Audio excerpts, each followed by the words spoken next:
Good morning, everyone. Judge Clark's out of town, and he asked me to fill in since I'm the senior master, and I'm glad to be able to do that. Appreciate you all being here.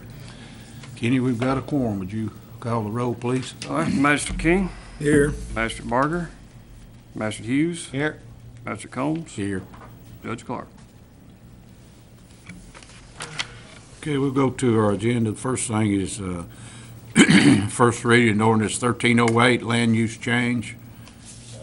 Herbert Rose, 2855 Robbinsville Loop, RC7 agriculture, RC1 single family residential. Mayor, I think this is actually our second reading. It's second. I was going to ask that. It's second. And I think there may have actually been a new agenda corrected. Corrected it. Yeah, and I've got two, and both of them says first, but I thought we, But he's second. It did pass last time without questions or controversy. thank you, Mark. I hear a motion on it. Make a motion? Second. Master King, Yes. Master Hughes, Yes. Master Combs. Yes. The next thing on the agenda would be open bids, portable radio units. Carl has tendered those to me. I've opened them here in open court this morning. Carl, they were both received timely, is that correct? That is correct. And they're indicated as such on the packages. One is from AMK Services and the other was from RCS Communications. They're both properly sealed. And I'll turn those over to the clerk after the meeting, and then Carl can look at them from there. Okay, I failed to ask for approval of the minutes of the last court meeting, and I apologize. Do I have a motion on that? So moved. Second.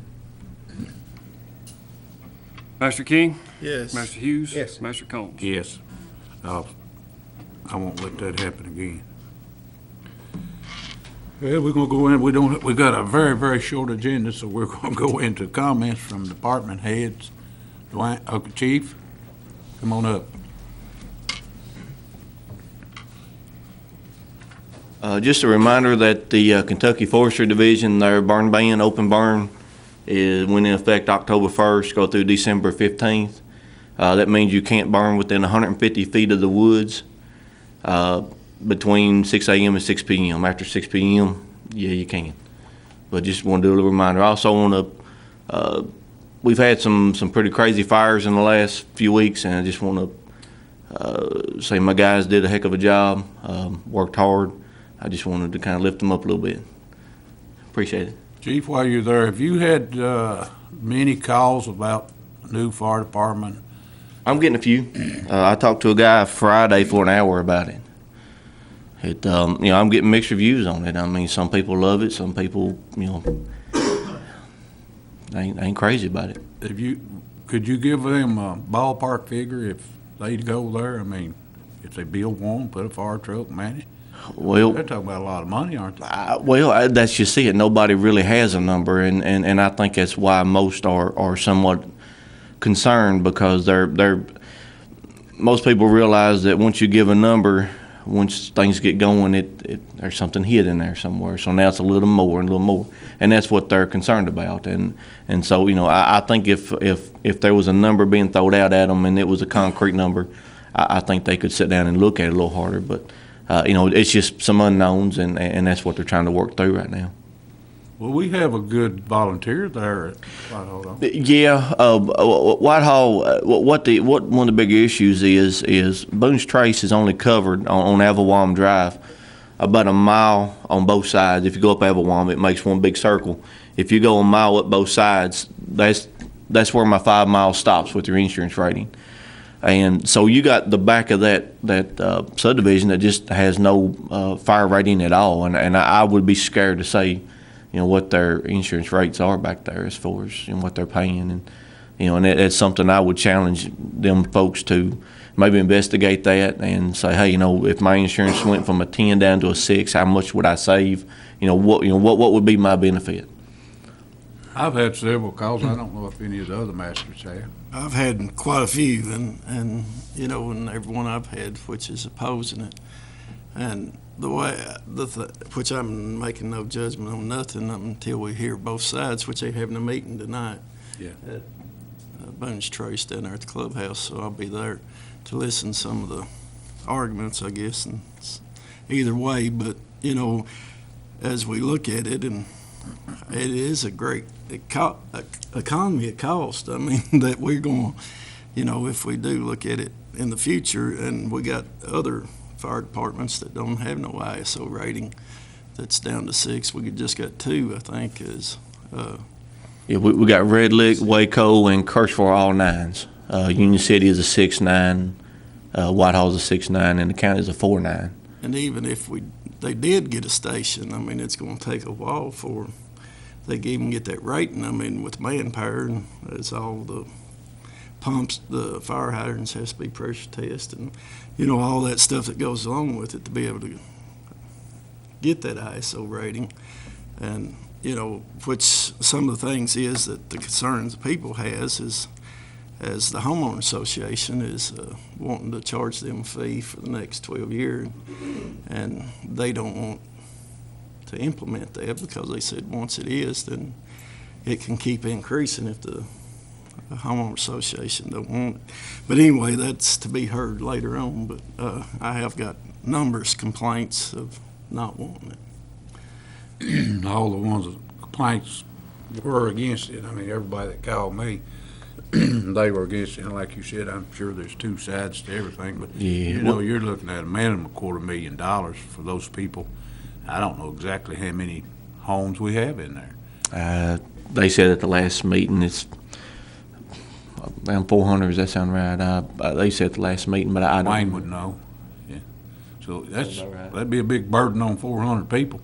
Yeah, they're also wanting to put on, in 2015, put a $500 fee on a new home that's either being built or sold to go towards this fire station also. It'd be a new sale. Well, there's going to be a lot of hurdles we have to jump across. Yeah, you know, the first meeting we went to, there's probably 75 or 80 at the meeting, and everybody but 3 loved the idea. They wanted it. And so, you know, we were with the understanding that, hey, you know, this is what they want. And so we go back to the next meeting, and it wasn't quite that many wanted it, you know. So, you know, it evened out a little bit. So it's probably half and half. So, you know, it's, you know, I basically told them, I mean, you know, it's one of them deals. If you want us there, we're there to help. But if not, I mean, you know, just tell us to go. We're just there to help is all we're there. You'll normally get somebody's attention when you get in their pocketbook. Oh, yeah. Well, it's, you know, I had a few of them follow me outside and talk about it, and I understood. And I mean, I was like, hey, I'm not going to take a side on it. It's, you know, we're here to help. And if you want it, we're here. If you're not, you know, it's your choice. That's the way I saw it anyway. Dwayne, when does it come for the planning commission, or has it already? They've asked for it to be withdrawn, so. Yeah, Last word I got was they may want it on the December meeting, Okay. but nothing's been set in stone yet on that. There's still a lot of planning to go with this. This ain't nothing that's going to happen, you know, tomorrow at all. I mean, they still got a lot to explain and a lot of things to go over, and you know, it's just something to keep an eye on. Thank you, Chief. Yes, sir. Carl?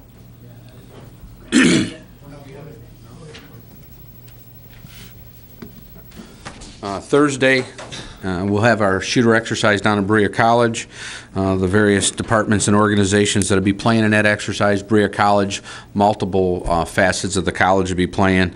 Berea PD, Berea Fire, EMS, St. Joe Berea Hospital, Kentucky Community Crisis Response Board, EMA, and then 911, Consolidated 911. So those are the players.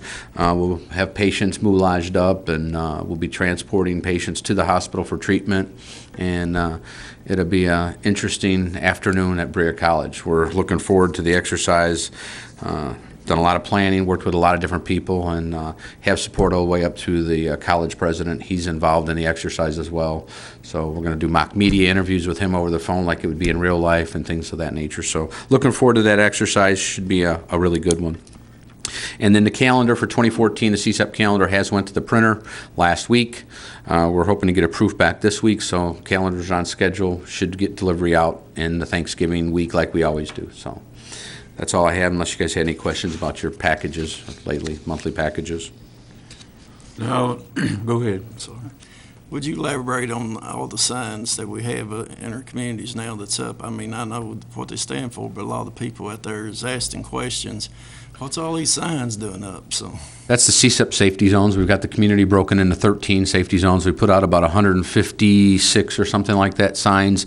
Basically, when you would leave one zone and go into another, that's kind of where we put it. Work with the Department of Transportation and the local street and road departments, Berea, Richmond, and the county, all put up those signs free for us. CSEP bought the signs and the hardware, and the three governments provided the labor to put those signs up when they were out doing their normal sign routines. That was phase one. And we've had overwhelming positive comments. I mean, there's always a few that wondered why they were up and thought it was something more than it was, but it's just to get people alert and paying attention to what zone they work in, live in, kids go to school in, because in chemical incidents, there's no single event that takes all 13 zones or impacts all 13 zones. So we need the people to be paying attention and follow direction, and directions will all be based on what zone you live in or you're working in or whatever. Next phase we're evaluating right now is to put signs in the subdivisions when you actually go into a particular subdivision, and we're looking at the numbers of homes there and the zone they're in. If they're in an immediate response zone from the depot, we're going to do those first, and we're probably going to make the cutoff point somewhere around 75 homes. We probably won't go into subdivisions that are smaller than 75 unless we can find some extra money, to be honest with you, from CSEP. But the signs were well received by the evaluation team we had in here in the middle of September. We were the first community in CSEP to do something like that, and they thought that was a great idea. And overall, it's pretty low cost with the fact that the labor was donated by the three governments. So it was a great thing. You do a good job. Thank you. Thank you, Carl. You're welcome. Dwayne, do you have anything? No, sir. Would you come forward, please? I'm going to ask you a couple questions, but, Yes, I do have some. well, yeah, I figured you would, but, a lot of people, like on our department heads throughout the county, a lot of people just don't really understand what you do. Not just you, but others, and for the people here in the audience that's either listening or watching, explain exactly what all you do in about 5 minutes. I know you can't cover it all, Give 5 days. In 5 days. but no, I think it's interesting to people to know exactly what you do and have to do. Right. Yeah, everybody asks me what my title is. I'm not sure. It depends on what topic we're on, but our office I head up the building codes department for the county. So we issue building permits, mechanical permits, heating and air permits, electrical permits. We do inspections on all new construction and remodelings. That's one side of the house. The other side of the house is planning and zoning. We enforce and regulate planning and zoning throughout the county, everything outside the city limits of Richmond and Berea. We oversee, where like uses can go to try to maintain some order for the planning for the county. We're responsible for the writing and the adoption, or the writing of the comprehensive plan for the next 5 years. So we project 5 years down the road where the county's, where we expect and anticipate the county to be 5 years from now. We anticipate we identify the benefits, the assets the county has, as well as the needs that the county has. We do a needs assessment, and we identify those and try to come up with goals and objectives on how to meet those needs over the next 5 years. So a whole lot of it is planning, and planning is critical for everything we do. The other things we do through our department there, we're involved in floodplain management, so we handle issuance of all floodplain permits. If you're building a bridge or a low water crossing over a creek or a stream, or building a house in a floodplain, then we're responsible for helping to facilitate that and make sure that their house or their bridge is constructed in a proper way, that it either doesn't flood or doesn't cause flooding on somebody else's property. So we wear several different hats. We're responsible for nuisance enforcement. If there's a nuisance in the county, then we're responsible for investigating it, notifying the property owners, working with them to get the property cleaned up. If they fail or refuse to clean it up, then there's a mechanism by which we can either take them to court, and there's fines and penalties that's imposed through the ordinance, or typically we can work through the situation to get it cleaned up either by that individual, or the majority of the ones that we have to clean up ourselves are vacant or abandoned pieces of property that we hire private contractors to go in and clean them up, and then we file a lien against the property to cover our cost. The other aspect that we do that was a good program that I had run across in just doing some searches through the communities is all the vacant houses that we have in the county that are vacant due to bankruptcies and foreclosures. We require a registration of those properties, so the banks or lending institutions, they pay the county $60 per home to register those properties with us, and then they have they're required to have a property manager that oversees the property and makes sure that it gets maintained properly. That's helped us eliminate a lot of our expenses that we had incurred in years past in cleaning up those types of properties. One year I know we spent over $40,000 cleaning up property. The last couple of years it's been down less than $20,000 that we've spent cleaning up those properties. So that's been a good program. It's generated revenue, plus it's saved us some money on cleanup too. That's in a nutshell what we do. Well, I appreciate that, and I know the public that's watching, they appreciate it. And really, if you've got a problem in Madison County, you need to call Dwayne. He wears several hats. And generally, and what I've tried to train our staff down there is, any complaints we get, we try to deal with them best we can. If it ends up being something that we don't deal with, we try to direct them to another body so that we can make a positive contact with somebody else that can deal with their problem rather than just ditch them off and say, I'm sorry, I don't know, that's not our job. So we try to represent the county well in what we do. There's a lot of training goes in that, isn't there? There is a lot of training. Mm-hmm. I appreciate the job you do, Dwayne. Appreciate it. I've been doing it 30 years. That's good. 31 for me. All right. You've got me beat. The last meeting we talked about is any new subdivisions coming in with these regulations on the bonds on the road. Have you had a meeting with Planning and Commission on that yet? Or? We have, and I presented a proposal a day or so after our last fiscal court meeting. I began going back over that section 316 of our subdivision regulations that deal with construction guarantees and letters of credit, and I drafted a proposal. Planning Commission looked at it in our last work session, which was last Tuesday, and they've made some recommendations for changes. David Bohannon emailed me a document last night, and Jubal Miller and I are going to sit down and go through.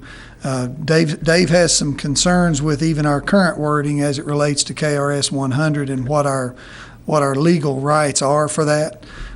So Jubal and I are going to sit down and discuss our current regs, what's being proposed by fiscal court, and how that weighs in with what the statute says that our rights are.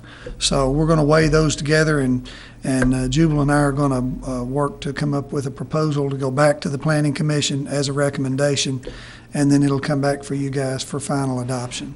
But we are addressing that, and in a nutshell, Mr. Bohannon's comments were that he feels, based upon the literal reading of KRS 100, that if roads are constructed, a subdivision is constructed in accordance with our regulations, and the roads are constructed to meet our requirements, then the county has no option but to take those roads over and accept maintenance and repair of those roads. And if it's not been done, then it's our obligation to take the funds that's there to complete the roads, to make it meet our requirements, and then it automatically becomes a part of the county's road system, because we said, you design these roads according to our standards, then we take them over. And he feels like that there's some wording in there that needs to be changed that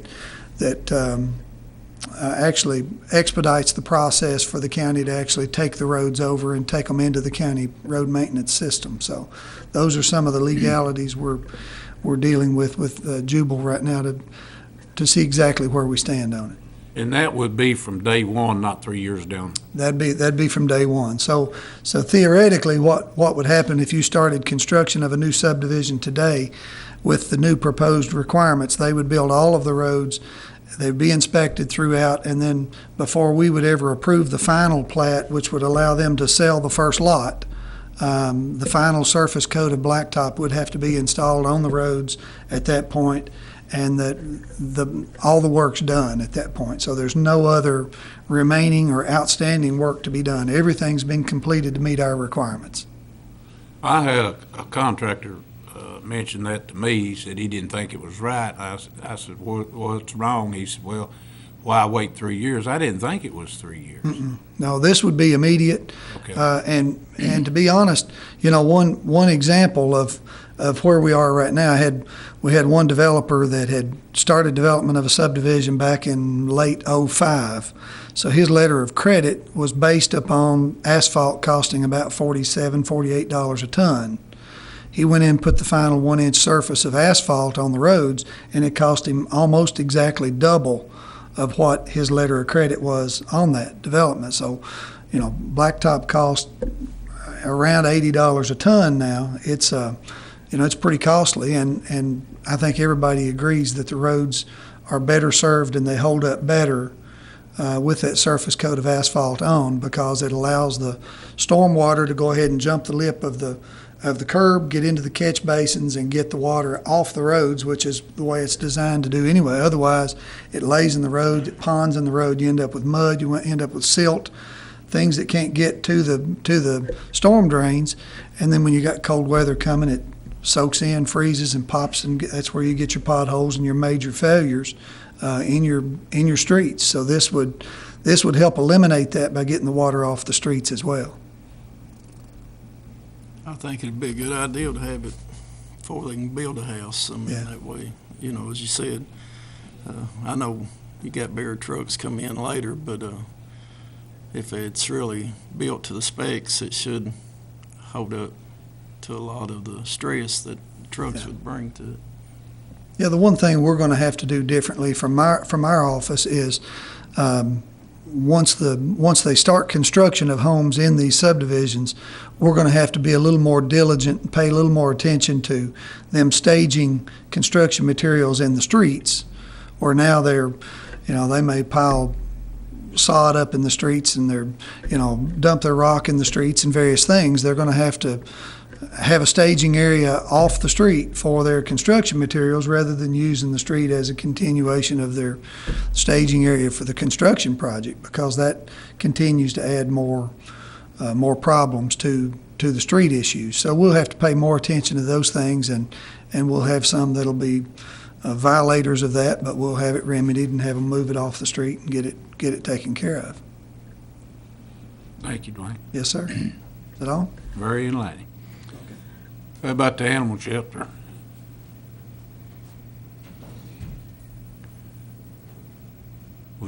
How many have you picked up this month? You have a ballpark? This month, around 18. Things are going good. I just got back from a training conference in Lake Barkley, going over a lot of the cockfighting, dog fighting, shelter standards, minimum requirements that were required to maintain a licensed or accredited animal shelter status in the state of Kentucky. So that was really enlightening.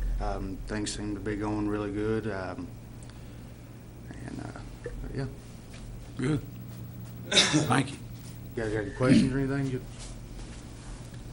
I know we get a report usually every month on the percentage of the auction. I still have a lot of animals left over from the month of August, a lot of cats. I can get those numbers for you and have them back up here in a few minutes if you'd like. I think it's a good time while you're up to promote maybe people adopting a pet, come out and buy one and get it one take it free. home. Get one I won't free. get one free. That would be nice. Well, yeah, I'll get you that report. Thank you. Doug, you have anything you'd like to say? Of course, I think everybody knows what the jailer does. We're just got a full house. How many have you got? Yesterday when I left, we had 290. I 290. haven't checked this morning because I followed Kenny's lead and went to Bree this morning. Did you now? Yeah, he called, yeah. Well, that's 290 yesterday. 290. Yeah, they're coming to get to, I think, between 5 and 7, the state is today. State inmates take them out. Hmm. So long-term inmates, 10, 12 years. Okay. I think I read in the paper today, had 18 that was sentenced, so. We got a big final sentence, I think, coming up this Thursday also, Judge Lowe's court. But again, we do a population report every Thursday, and when we do it this week, when the 290s and 280s, they're gonna come get a bunch. DOC is. Thank you, Doug. Sheriff's Department got anything? I think you got everybody's attention when you sent the tax bills out. But I guess we all know that that was coming. Kenny, you have anything you want to bring up? Yeah, we're hopefully Wednesday, if the state will work with us to get our wiring done, we're going to move our Berea office branch to the basement of City Hall. And that way we'll be open during the remodel of the Berea branch office down there on the first floor of City Hall.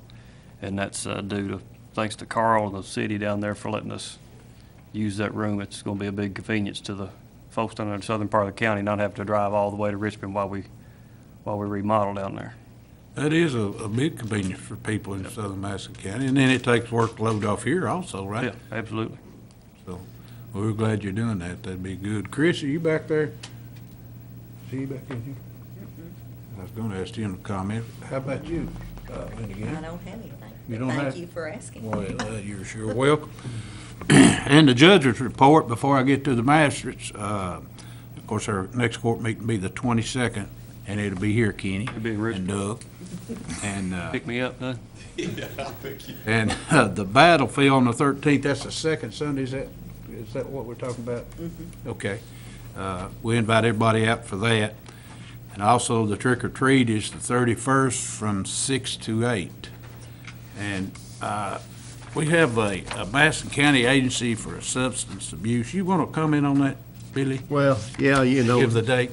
that's going to be on October the 24th from 9 to 12. It's the ASAP group has got a conference on heroin abuse in Kentucky, and you know, you see some of the billboards that's put up heroin. It's here, and the sheriff told me here just a few days ago that they, you know, I mean, you got any recent heroin overdoses? They occur quite regularly.